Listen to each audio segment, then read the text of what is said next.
Com mais de 28 anos de experiência e mais de 30 loteamentos consolidados, ele é um dos grandes nomes do setor imobiliário em Umuarama. Sócio da Fransolim Empreendimentos Imobiliários, ele contribuiu significativamente para o crescimento da cidade, entregando loteamentos e condomínios fechados que se tornaram referência de qualidade e inovação. Vamos explorar sua trajetória, seus marcos e o que ele vislumbra para o futuro do mercado.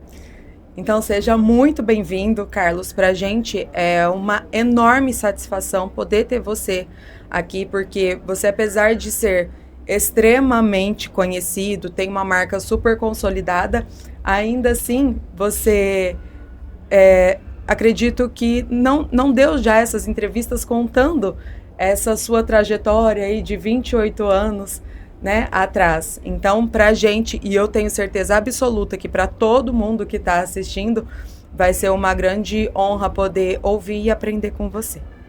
O agradecimento é nosso. Gratidão pelo convite. Falar do nosso mercado imobiliário, falar de Umuarama é sempre agradável. É uma oportunidade. Nós fizemos 28 anos no mês passado, então acaba sendo uma comemoração, né? Uma data importante. Com certeza. Estamos aí à disposição. E já aproveitando isso, conta pra gente como que foi essa trajetória de 28 anos no mercado imobiliário, porque até há pouco a gente estava conversando ali fora e você falou assim, mas se soubessem de tudo que a gente passou, sim, né? E quem vê hoje a Fransolim Empreendimentos, realmente não tem como imaginar se você não contar pra gente. Tainara, eu falo que nosso sucesso e o fracasso passou por uma linha muito tênue. As dificuldades foram grandes. Nosso primeiro empreendimento, acredito que foi o divisor de águas, o que nos deu um padrão, né? Nós lançamos em 97 o Parque dos Bandeirantes, loteamento ali próximo ali do lago, 432 lotes na época. Compramos uma área rural, não existia aquela passagem por baixo ali do Harmonia, ali, aquela ponte, nada, era só por cima. Era uma rodovia que ia para Maria Helena, uma área, naquela época era longínqua da cidade, do centro da cidade. Então nós compramos e idealizamos instalar um parque popular. Estava começando a abrir, o Alphaville tinha aberto há pouco tempo ali, que era o loteamento vizinho.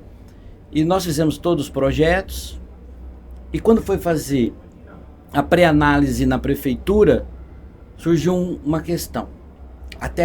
Temos que até agradecer ele por isso, que foi o nosso prefeito, atual prefeito Fernandes Canavaca. Na sua primeira administração, ele chamou meu pai lá no gabinete e falou, olha, daqui para frente agora não faz mais loteamento sem toda a infraestrutura. Não existia obrigação de fazer, principalmente o asfalto, que é o mais dispendioso da obra. Estava com o projeto tudo encaminhado, as licenças, tivemos que parar, refazer. E aí que eu falo que foi uma linha muito tênue. Era uma exigência, né, que não era obrigado a fazer o asfalto, porque você implantava loteamento com energia elétrica, colocava água, galeria e somente. Não tinha esgoto, não era obrigado o asfalto. Isso era o que impactava, né, o asfalto. E não tinha nenhum até então pronto. E aí nós falamos, poxa, mudou a regra. O loteamento vizinho vendia-se um lote a R$2.000. Se eu colocasse a minha infraestrutura, ia para R$4.000. Eu vou vender isso? Faz? Não faz. Nós tínhamos um investidor na época, um sócio investidor. Ele falou, olha, se a gente for fazer e não vender, estamos quebrados. Então eu lembro que foi uma semana muito difícil em que ou abortávamos, se primeiro, ou corríamos o risco. O Fernando, com essa decisão, ele acabou nos ajudando. Ali que foi o divisor de águas realmente. que ele fez? Ele fez uma lei, na época, calcionando as despesas com as obras. Ou seja, você faz o custo da obra e você dá em asfalto, em terrenos, para garantir o valor. Se eu não fazer, a prefeitura vende os lotes, né? Calcionamento, chama isso aí. Bom, abriu uma janela, o que nós fizemos? Calcionamos metade do empreendimento e começamos a fazer. No começo foi difícil, porque o pessoal, a gente fez todo o processo, registramos, aprovamos, registramos, tínhamos 2 anos para fazer a obra. E no primeiro ano, o ano seguinte, final de 98, 99, começamos a comercialização. Primeiro mês de novembro, lembro até hoje, nenhum lote vendido. Porque o empreendimento não é hoje, o mercado não era como é hoje. Hoje nós estamos caminhando, andando em rodovia dupla, pavimentada e dupla. Aquele tempo era estrada de terra. O conceito de comprar imóvel em Umuarama era muito negativo. O que acontecia? As incorporadoras implantavam, não faziam a infraestrutura, o asfalto, a galeria, viravam buracos, então era depreciativo. Ninguém queria investir em imóvel, não tinha. A prefeitura tinha que depois fazer a obra, era dispendiosa, e por isso que o Fernando tomou essa resolução. Ele viu o impacto que estava a cidade. E aí nós arriscamos, calcionamos metade e começamos. Eu me lembro que na primeira rua, isso foi em janeiro, que nós terminando a primeira rua de asfalto, que o pessoal chegava lá para ver e falava, não acreditava que tinha asfalto, que não precisava pagar por ele, porque a prefeitura fazia a obra e lançava na conta do asfalto, do terreno do IPTU à época. Uhum. Nós batemos o recorde de venda, janeiro, fevereiro, e aí não parou mais. Bom, fizemos vimos que foi um sucesso, o pessoal aceitou bem, não precisava pagar por aquilo. O financiamento era curto, era um parcelamento até em 18 vezes, pouco. Hoje chega a 100 vezes, 150 vezes, né? Aquele tempo não, era 18 meses, vendemos bem. E aí nós descalcionamos a metade do loteamento, que era a parte de baixo do Harmonia. Sabendo disso, que o investimento valia a pena, o que nós fizemos? Nós encaramos aquela ponte atrás do Harmonia, que era uma ponte que foi feita por nós. Foi uma ponte privada. E aí nós acabamos de vender embaixo. Então o que ficou de aprendizado nesse primeiro de 35 loteamentos que nós fizemos depois? Que valeria a pena esse investimento. Fizemos a ponte, vendeu tudo. Fizemos o Parque do Lago, vendeu tudo. E aí foram 35 loteamentos em cima disso. Então, uma dificuldade gerou uma imensa oportunidade. A gente sempre conversa lá, já estamos na terceira geração dentro da família, que é uma empresa familiar, que toda a dificuldade gerou um resultado positivo.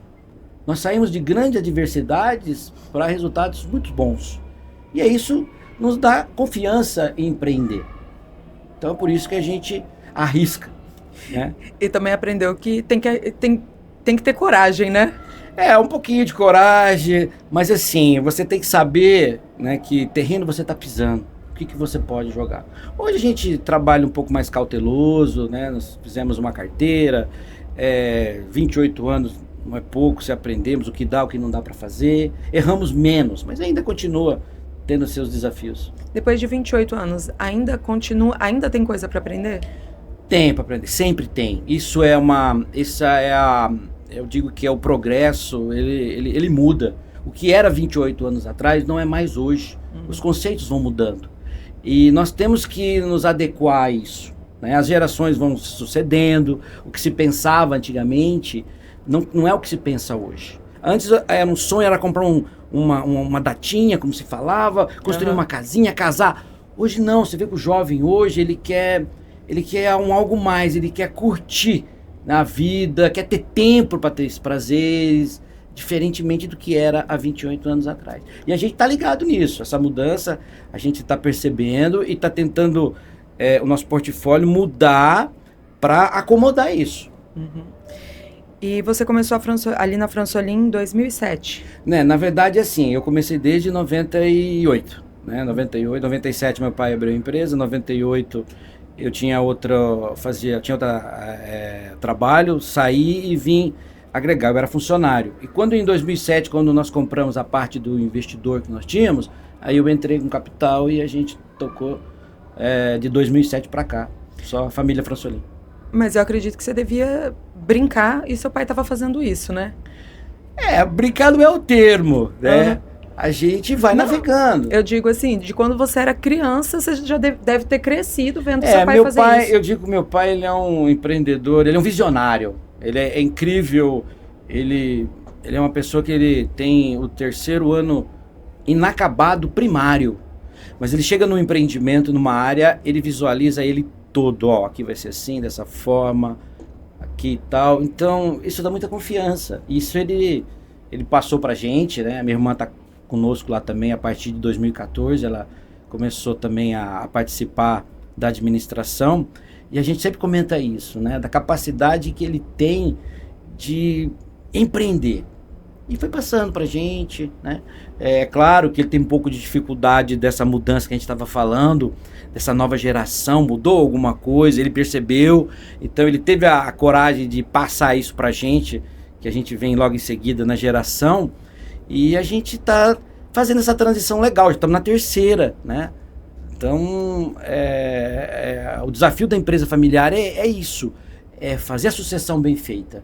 A gente vê tantos grupos, né, empresariais, familiares, que não conseguem fazer essa transição, ou são vendidos, ou acabam, simplesmente, né? E é uma pena, porque tem muito conhecimento, muita experiência que tinha que ser aproveitada, né? Com certeza, né? E você tá ali dentro com pessoas que são da sua família, né? E cuidando do que é de vocês mesmo, né? O que você vê de maior diferença sobre essa relação das gerações? Olha, os costumes, a tecnologia, tudo isso vai mudando. Nós participamos há 28 anos atrás de programa de rádio. Você ia lá, fazia 2, 3 minutos, era tudo montado, os esquetes, né? Não tinha muita opção. Isso aqui, você tinha que ouvir aquela hora, não tinha gravação. E outras tantas coisas que hoje influencia que nós não tínhamos, né? Então a gente tem que fazer essa transição, essa informação, para que a gente se adapte à atualidade. Todas as empresas estão fazendo isso. Né? Então, as consultorias, assessorias, não é por acaso, é entender. E está sendo muito rápido. Né? Eu lembro quando emplacou a internet, começou no final da década de 90, início de 2000, aquela internet ainda discada, do barulhinho. Era só depois da meia-noite. Você tinha que ficar ali para pegar uma informação, tirar uma certidão via receita, era um sacrifício. Hoje não. Então ficou muito dinâmico, né, a coisa. E a gente não pode... É como se estivesse num veículo numa velocidade maior. Um errinho, o acidente é mais grave. Então você tem que tomar cuidado. Um lançamento, um público, você tem que observar isso. Não pode ter a mesma ideia, apesar que nós temos o mesmo modo de trabalho de há 27, 28 anos atrás, mas agora com uma visão diferente do mercado. E já até falando sobre isso, né, sobre lançamento, sobre público, sobre a visão do seu pai, eu vou te fazer uma pergunta que em vários lugares que eu já fui, já me fizeram, e eu tenho certeza que aqui você vai conseguir, explicar para todo mundo ao mesmo tempo. Referente ao novo empreendimento que você está fazendo, o Monte Sion. Que ele fica ali num bairro conhecido por ter casas populares e você está fazendo ali um condomínio fechado, né? Qual é a visão, então, que vocês tiveram dali? Vamos recuar um pouquinho mais. Nessas inovações que o mercado sempre está pedindo, a gente está observando, em 2004, nós observamos, já tínhamos feito aí uns 25 loteamentos, mais ou menos. E para você ter uma ideia, à época, nós tínhamos, quando começamos, 3 loteamentos, 3 loteadores, melhor, em Umuarama, e ficou somente nós. O que aconteceu? Os outros, quando viram que era a exigência da lei de asfalto, falaram, não vamos quebrar, não vamos fazer. Vamos embora. E foram embora. E nós ficamos. E deu certo. Quando nós fomos, 2002, trocou o governo, aí um pouquinho depois, chegou até 22 loteadores em Umuarama. Então a coisa ficou inchada. Né? De certa forma, a gente foi um pouco de referência no mercado aí. O pessoal começou a olhar, pô, deu certo. Fez o asfalto, vendeu tudo. Eu tinha loteamento que nós vendemos em 6 meses. E todo mundo vendia pra gente. Eu não tinha corretores, todo mundo era parceiro. E eu enxergo até meu concorrente como parceiro. Eles vendiam pra gente. Então o que nós observaram? O negócio é bom. E começaram a entrar. Chegou a ter 22 em Umuarama. Aí a gente notou, falou, olha, o mercado está ficando saturado. O que nós vamos fazer? Não temos condomínio aqui em Umuarama. Vamos buscar condomínio. E fomos em Londrina, interior de São Paulo, buscamos as fórmulas, né, as leis que regem tudo isso e implantamos o primeiro condomínio horizontal fechado, que foi o Soleil. Né? Ainda pequeno, ali em torno de 60 mil metros, né? Que era limitado à época o tamanho da área, e foi um sucesso. Só que pegou um público muito alto, o custo era muito alto. E aí todo mundo querendo ir lá ver um parque, tem isso, tem aquilo, o lugar, não tem muro nas casas, um novo conceito. O que já lá fora já era comum, Maringá, Londrina, Umuarama não tinha nada. Né? As administrações nos ajudaram, que depois a gente pode tocar nesse assunto a respeito da importância que é esse apoio do poder público.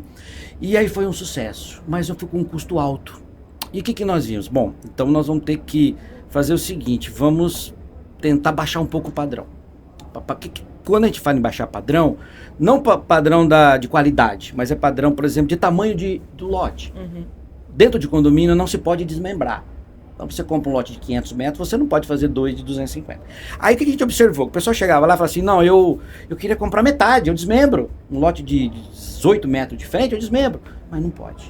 E aí nós adquirimos uma outra área, aqui na Avenida Rio Grande do Sul, que é o Ecoville. O Ecoville nós vendemos ele em 9 meses. 135 lotes, 250 metros.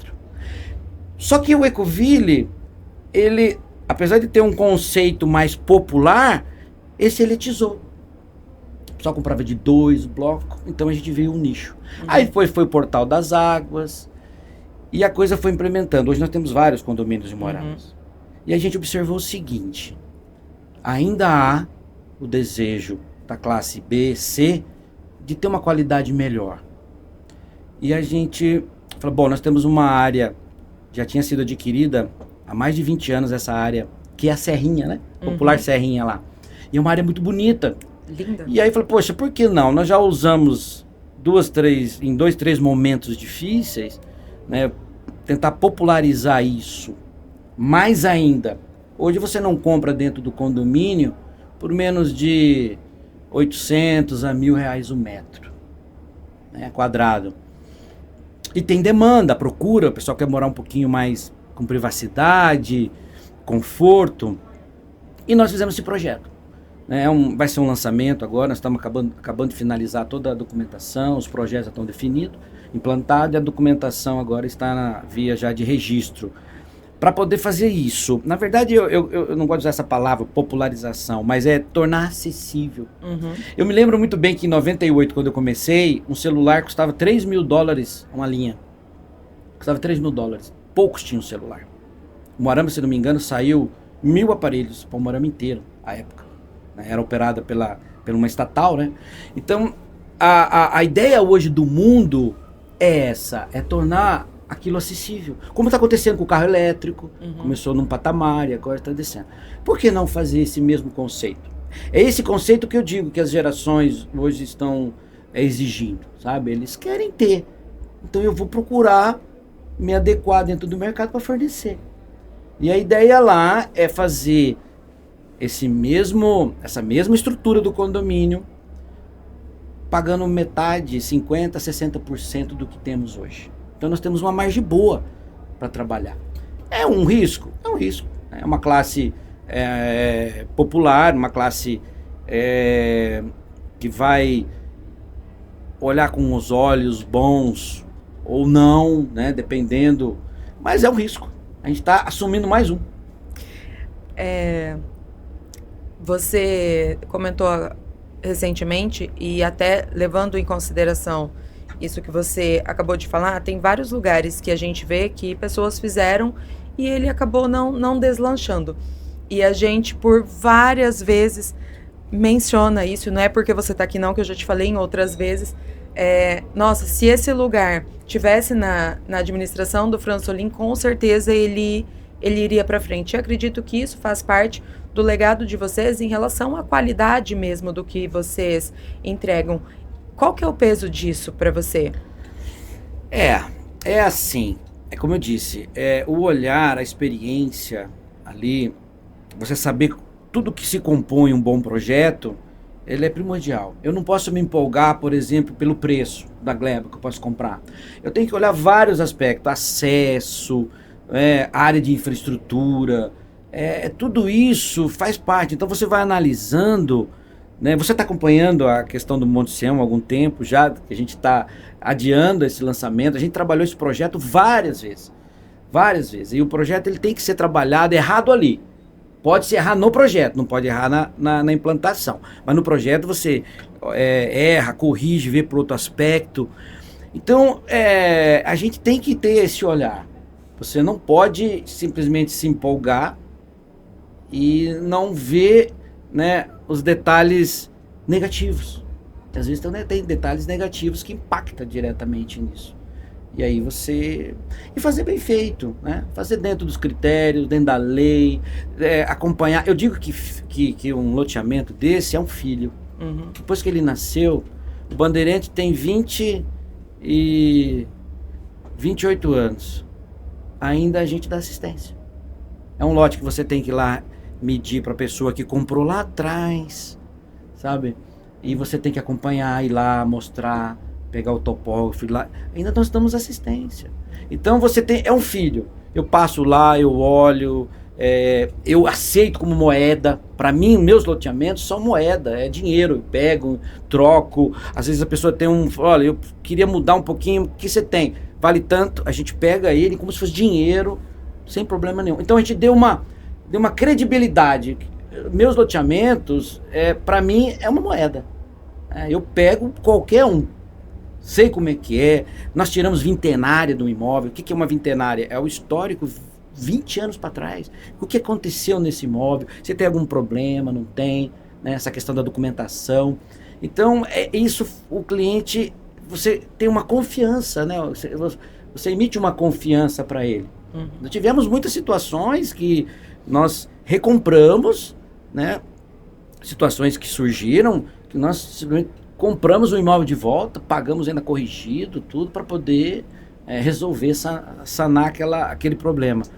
Mas isso é uma questão de, como diz, 28 anos, experiência, né? Trabalhando e vendo, né? E respeito, né?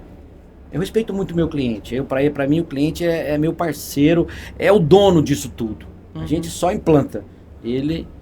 tem um cliente lá que tem 28 anos que não fez escritura ainda. Pra você ter uma ideia. Já tô dando de presente. Já tá dando pra ele, já. Já tô dando. Tem muitos que eu fiz, eu dei de presente a escritura. Os primeiros lá, sumiu, perdi um contrato. Então você vê que é uma coisa assim de confiança. Aumenta a minha responsabilidade. Uhum. Aumenta. Vai pensar que eu tenho que manter a empresa no trilho para não ter nenhuma certidão positiva, que vai lá na matrícula. Isso aí, meu pai, ele é muito chato. Ele não quer que deixa. Nós estamos com um problema do IPTU, que a gente vendeu 10, 15 anos e está no nome, a pessoa não fez a escritura e ainda está no nome da empresa. Então, na hora de uma execução lá no IPTU da dívida ativa, a prefeitura aciona a empresa. Nós estamos vivendo um problema grave disso aí. O que nós fazemos? Vamos lá e pagamos. Tem uma pilha de carnês de terceiro lá pago. Depois eu vou fazer a cobrança na justiça. Mas para mim ter essa credibilidade, não ter uma certidão positiva na matrícula, eu tenho que fazer isso. Né? Se você coloca uma certidão positiva na matrícula e vai financiar o órgão financeiro lá, ele vai falar, não, tem dívida aqui. Então, isso muitas vezes o cliente não sabe disso. Uhum. Ele acha que ele comprou ali e está protegido por todos. E não tá, é uma coisa complexa. Isso. E como que você vê essa relação da administração do poder público em relação ao crescimento da cidade, às loteadoras, ao mercado imobiliário? Olha, é um parceiro primordial. Eu acredito assim, como eu falei do Fernando, né, Scanavaca, né, dessa abertura que ele nos deu à época, exigindo o asfalto, a infraestrutura, foi ótimo. Mas todas elas eu posso tirar aqui, que nos deram condições. Quando eles nos deram condições, olha, fluiu. O Scanavaca nessa questão, quando ele abriu o lago, abriu a Avenida Paraná, sabe? Não precisa dar nada, é só fazer o que a necessidade, a gente fala, as artérias, né? Depois veio, depois do Fernando, tivemos o Luiz Renato, se eu não me engano. Foi Luiz Renato, né? Ou depois já foi o Moacir? Acho que depois do Luiz que foi o Moacir. Luiz Renato, ele viabilizou a lei dos condomínios, botou a equipe dele, implantamos através dele. O Moacir veio depois e trouxe a rodoviária ali para aquele lado, abriu também. Quando isso aconteceu, né, o Celso também abriu as artérias, a cidade, né, duplicou. Então, quando o poder público faz a sua parte no macro, o resto se ajeita. E a gente vai implantando ali. Esse é o principal. Sabe? A nossa atividade, ela fez o serviço certinho. A área da construção civil, a área civil, eu me lembro que quando nós começamos, o Moarama tinha 30 mil IPTUs. Eu lembro muito bem disso, 30 mil carnês. Hoje passa de 70. Então você vê, dobrou a cidade nesse período, em 28 anos de lugarejos, de endereços. Então a iniciativa privada, onde oferece situação favorável, que é aí que tem que ter a administração pública, ela caminha sozinha. Nós fizemos a nossa parte. O que nós precisamos agora? A outra área, a área da indústria, a área do comércio, se movimentar.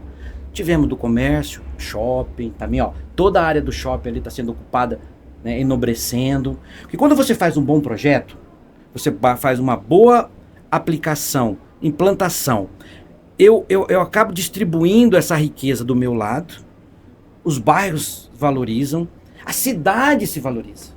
É o macro. Né? Então a gente teve boas administrações que tiveram essa visão.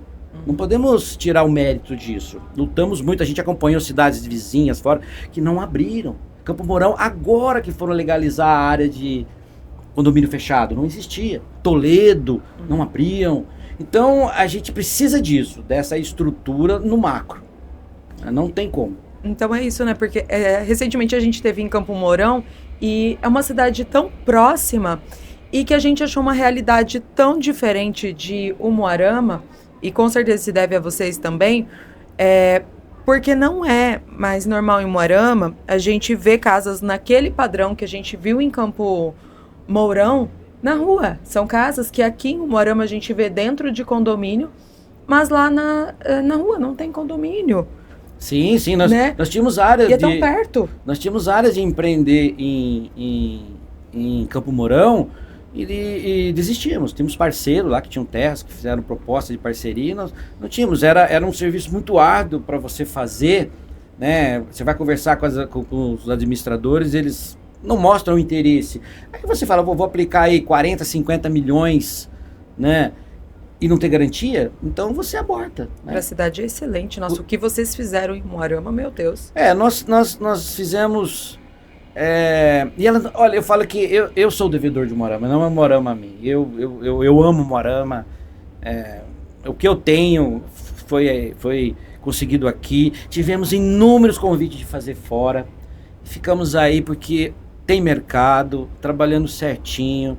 E ela me deu tudo isso. Então não tem como, né? A gente não amá-la. Que bom, já vamos usar no material do aniversário de Umuarama. Sim. E falando sobre essa questão do poder público, da administração e sobre a forma como vocês trabalham, eu acredito que a gente não pode deixar de falar sobre essa documentação desses lançamentos, né? Como que você enxerga isso? Se existe algum risco, como que funciona, olhando do seu lado como loteadora mesmo? Renata, o maior risco que eu falo que é do empresário, do empreendedor, ele não deveria correr esse risco. Por quê? Você vender, a gente vê muito isso, você ficar afoito à venda, né? Quer aproveitar o momento, quer vender. e você acaba colocando a carroça à frente dos bois, como se diz no jargão popular.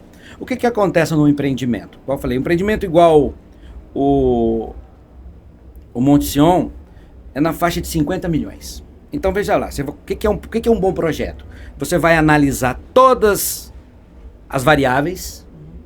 Ó, aqui tá aqui, tá aqui, tá aqui. Chegamos num denominador. Aí você vai ter esses órgãos públicos, Meio Ambiente, Sanepar, Copel, são os que avaliam e aprovam as obras lá.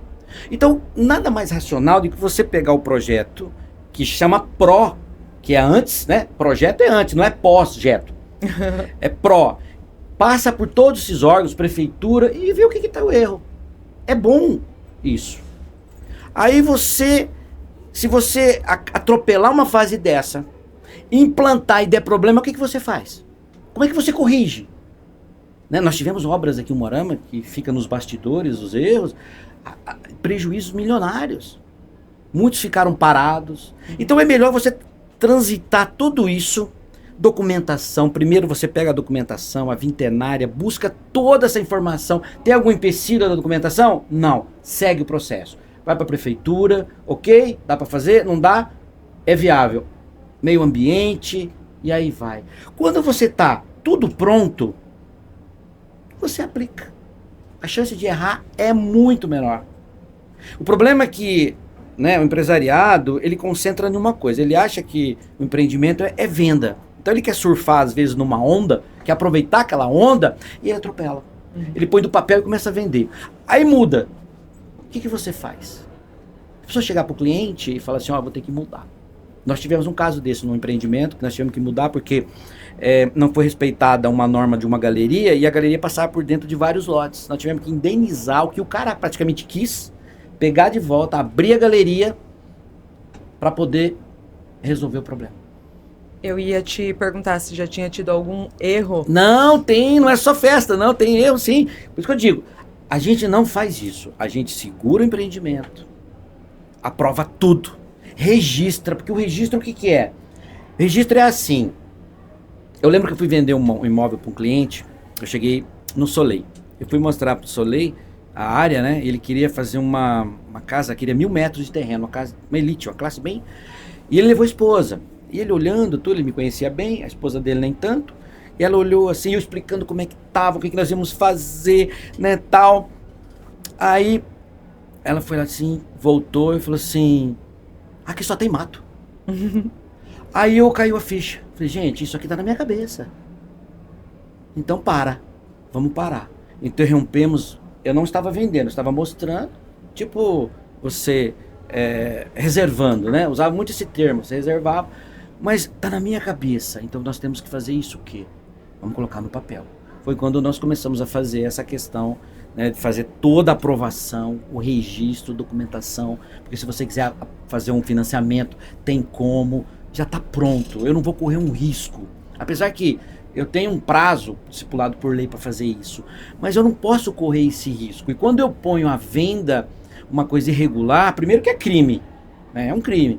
Segundo, o risco maior é meu. O risco maior é meu.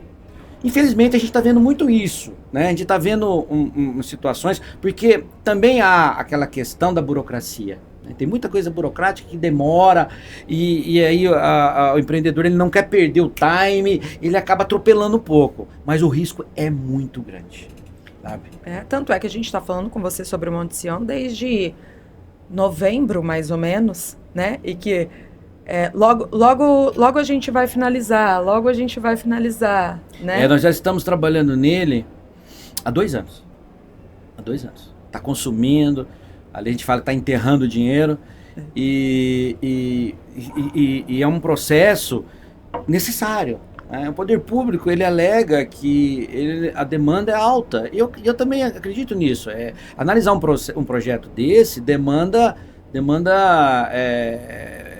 profissionais, né? Não é uma coisa só de papel, é loco, é vizinhos, né? Então é uma coisa realmente burocrática, né? Então você tem que estar hoje tranquilo para você fazer um empreendimento. Você não pode estar, que a gente fala, com a espada no pescoço, né? Porque aí você pode antecipar e o prejuízo pode ser grande. E para a cidade também, né? Porque igual ontem antes de ontem, conversando com o Escanavaca, isso acaba trazendo prejuízos para investidores, né?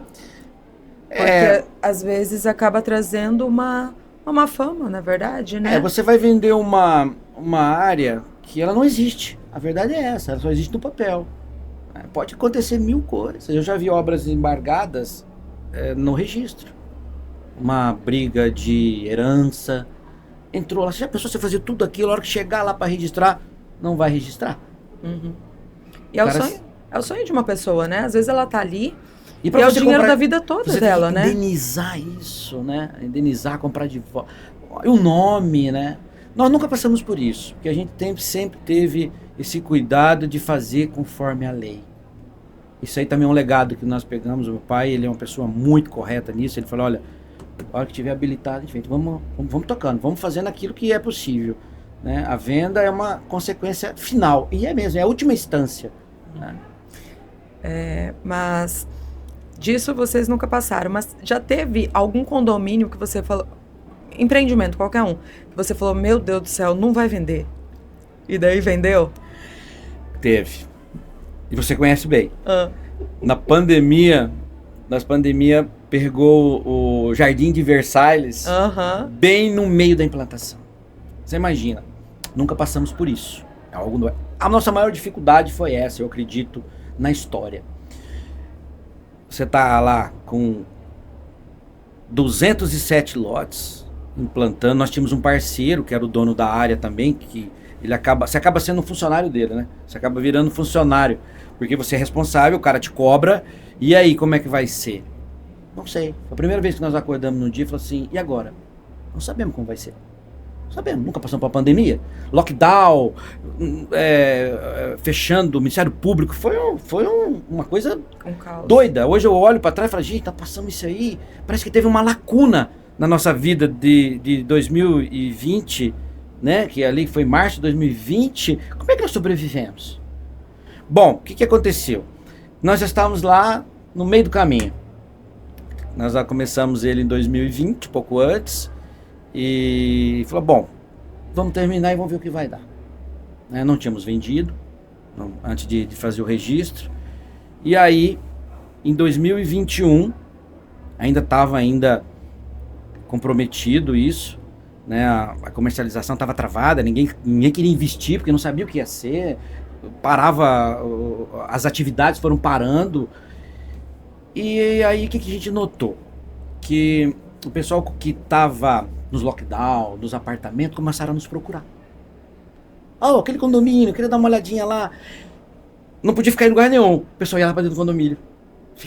Começou a respirar.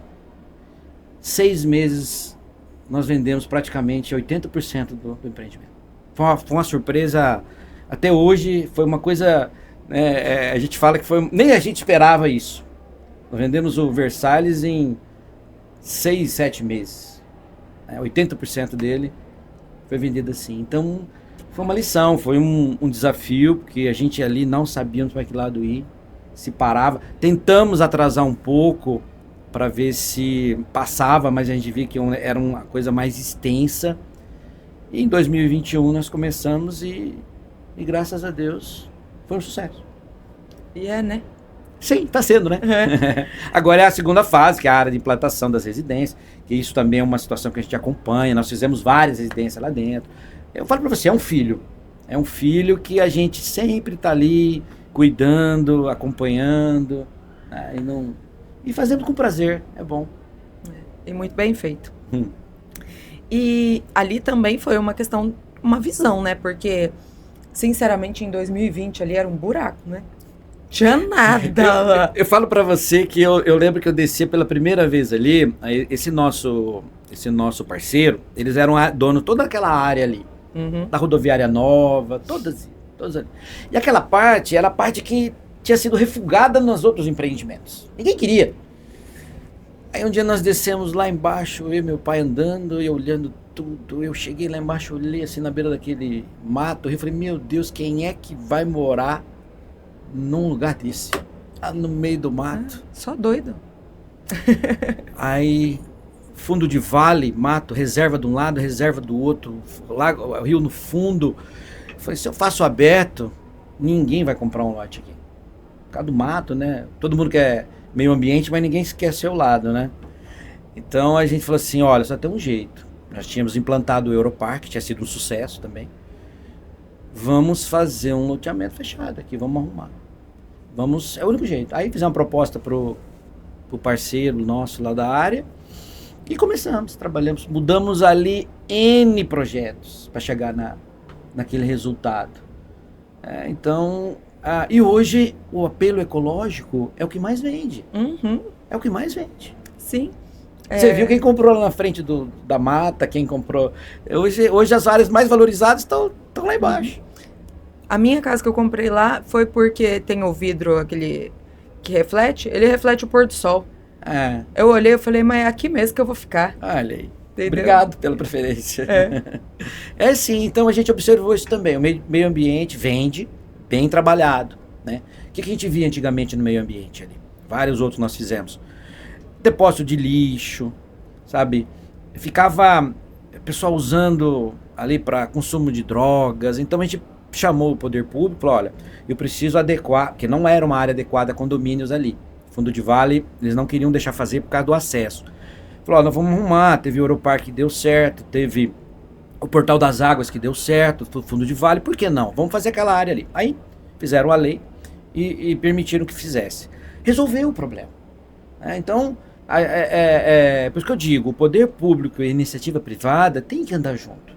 A área de engenharia, de fiscalização, elas têm um olhar de um depender do outro, né?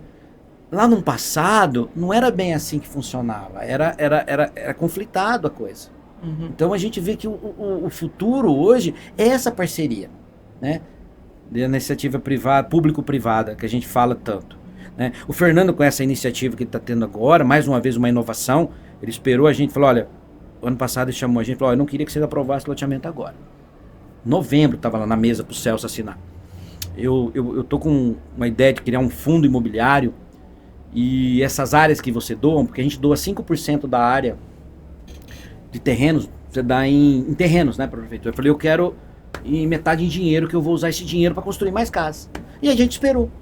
Então também é uma inovação, né? A prefeitura fez um banco desse investimento, que nosso foi o primeiro. Eu falo para ele que eles usam a gente como cobaia.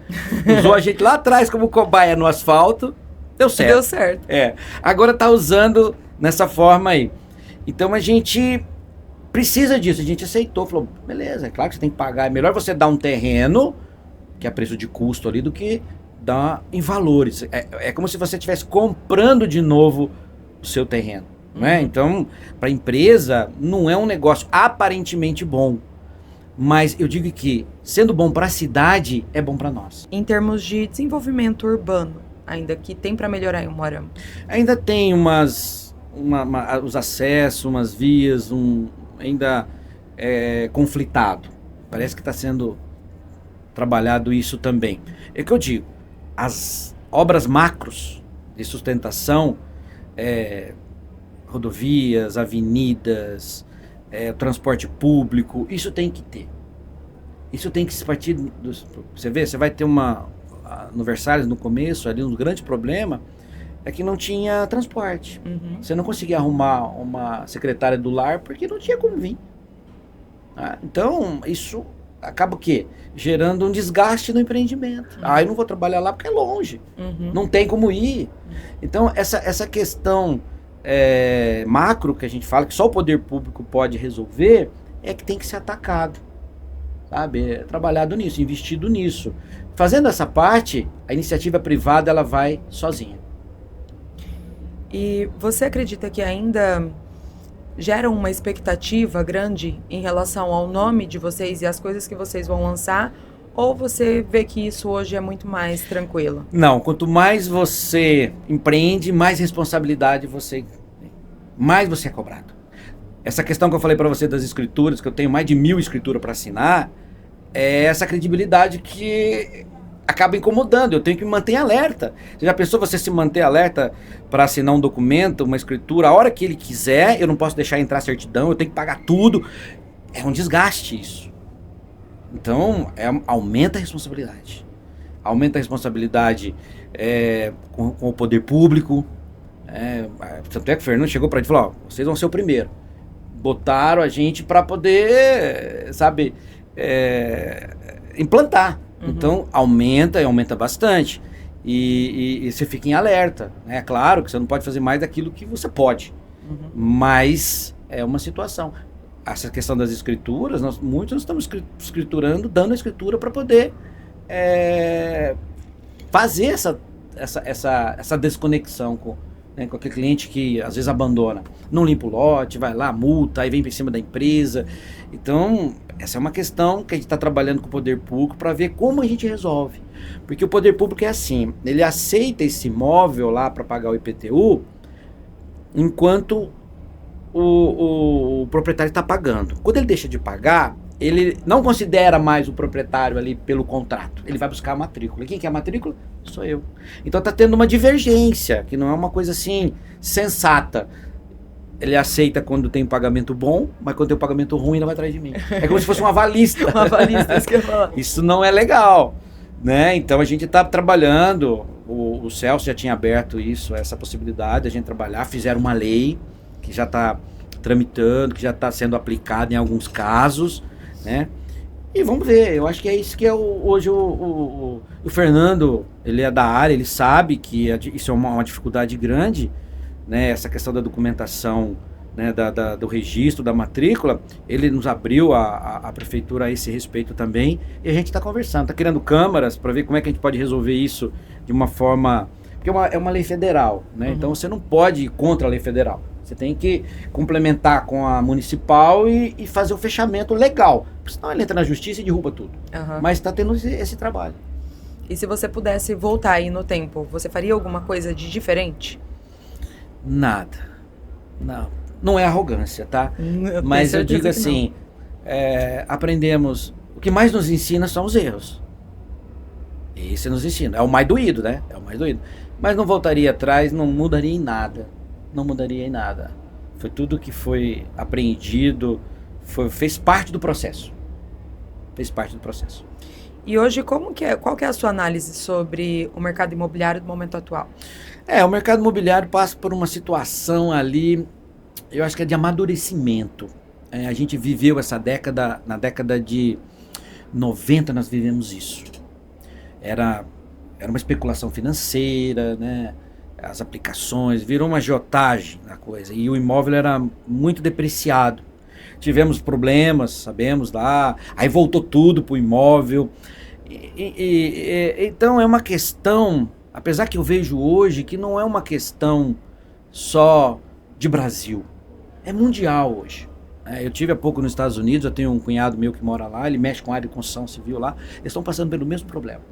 Os juros subiram demais e não compensa hoje lá aplicar em locação. Os títulos de locação estão sendo vendidos mais baratos, as empresas querem sair, mas o imóvel ainda ele te dá uma solidez, um lacre a longo prazo, né? Uma ancoragem que o financeiro não dá. Né? Eu tenho certeza que isso é cíclico, a coisa vai dar uma mudada, né? Vai ter uma hora que vai baixar, porque vai parando, e vai ter que mudar. Ou seja, o investidor, o juro alto, o investidor ele não aplica lá porque é melhor deixar aplicado no banco. E o tomador, que é o que vai financiar, não vai pegar porque o juro é muito alto para casa própria, né? Uhum. Então fica uma coisa assim meio sofrida. Uhum. Mas nós já vimos vários momentos em que quando começa a balançar um, fortalece o outro. E eu acredito que nós vamos ter essa mudança em breve, né? É só o mercado começar a dar aí uns sinais. O mercado financeiro, ele não é definitivo. Ele faz uma poupança, aplica-se para obter um objetivo. Ninguém vive para botar dinheiro em banco. Uhum. Bota o dinheiro no banco numa oportunidade para poder adquirir alguma coisa, né? Mas vai chegar uma hora que ele vai retirar isso e vai voltar ali no imóvel. Eu acredito que isso vai virar. Isso é uma coisa, então, porque a gente passa por esse momento, você sabe disso, e ao mesmo tempo você está lançando coisas novas, né? Eu falo assim, a longo prazo, como disse, passamos várias situações e o resultado sempre foi pró-imóvel. Então eu não posso jogar contra, mesmo que esteja numa fase negativa e eu faço aquilo, eu aprendi aquilo, eu não posso jogar isso no lixo. Não posso jogar 28 anos no lixo. Não é, porque agora tá bom, vou vender tudo, vou botar o dinheiro aplicado. Não vai se firmar, né? Vai voltar e ele é assim, ó, é cíclico, né? Então a gente fazendo com o pé no chão, que a gente fala, fazendo com o pé no chão, aplicando aquilo que você pode, não devendo, e fazendo um bom projeto, é uma questão de tempo para retomar. E a gente confia. E para quem está começando no mercado imobiliário hoje, então, qual o conselho que você daria? Aí você me bota numa sinuca. Olha, o que eu vou dizer? É porque esse conselho aí o povo podia pagar por ele, viu? É difícil, não tem uma solução mágica. Mas assim, não desistir, vai ter as dificuldades, se calçar muito bem de informações, bons profissionais, parceiros, tudo isso é a matéria-prima nossa, né? A informação, eu falo que a informação é a matéria-prima, né, do corretor imobiliário, né, do empreendedor. Então é se atualizar nisso, sabe? Observar, estudar. Não tem uma fórmula mágica, né? Não depender, né? Não burlar a lei, igual essa questão que nós estávamos falando da documentação, porque o impacto é grande, né? E aí você, da mesma rapidez que você entra no mercado, você vai sair dele. E aí é tão pesado a coisa que às vezes a gente não aguenta a pancada, né? O prejuízo é grande, um erro, o prejuízo é grande. né? E também em relação ao nome, né? Porque às vezes você vai lá e você aguenta uma pancada de um prejuízo financeiro, digamos, né? Mas e o nome, né? E principalmente a gente está numa cidade que nem Umuarama. Numa cidade igual, não digo nem Umuarama mais, porque hoje a comunicação tá tão acessível. Tem isso Que também. viaja, né? Você sai na internet aí, coisas que aconteceu lá no Pará, que você fica sabendo aqui. Eu acho que o prejuízo maior é esse. Essa credibilidade, essa é a nossa preocupação hoje. A minha filha, Ana Carla, ela fez Direito e se especializou em Direito Imobiliário. Fez pós-graduação, até ela é da OAB, né? Ela é a chefe da pasta imobiliária. Ela fez uma cartilha pra gente, pra você ter uma ideia, o cuidado com o que ela fez, os passos, o que fazer, o que não fazer, como você faz, nessa questão jurídica, nessa questão de credibilidade, nesse cuidado. E ela que puxa a orelha da gente, não é a gente, né? É dela que ela tá começando. Então, esse cuidado, essa aproximação, precisa, não tem como, né? Antigamente você instalava um negócio, você falava assim, bom, eu vou montar isso aqui. Com 10 anos você fazia uma análise. O que eu tenho, o que eu tinha? Hoje não tem mais jeito. Perigoso de 2 anos você já está comprometido tudo que você fez na sua vida. É verdade. Então tome muito cuidado. Hoje a responsabilidade por essa questão da informação, não só questão financeira, né, da credibilidade, é muito importante. Com certeza.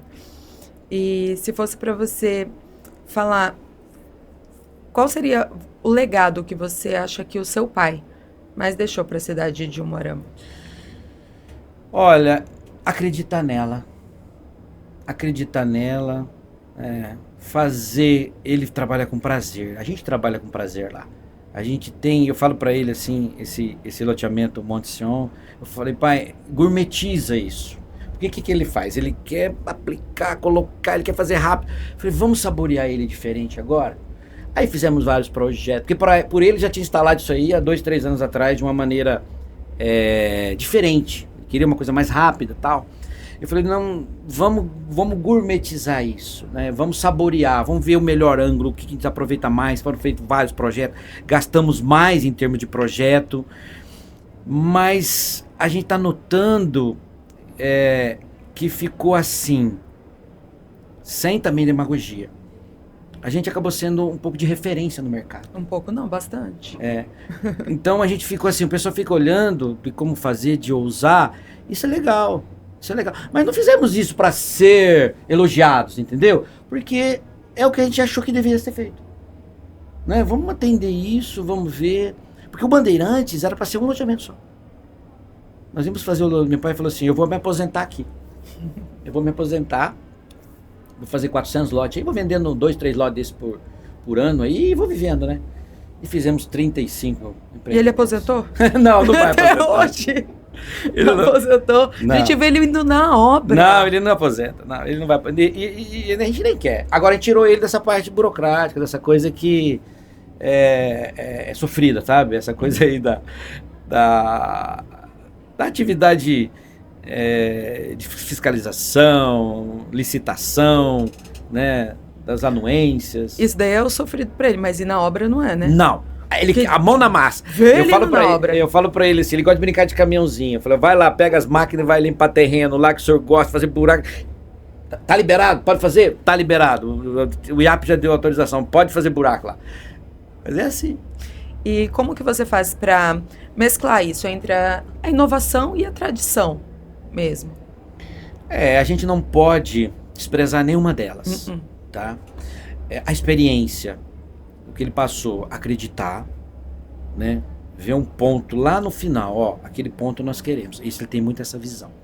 Hoje, para você chegar naquele ponto, mudou um pouco, né? Essa questão digital, internet, ele não tem conhecimento nenhum mais disso.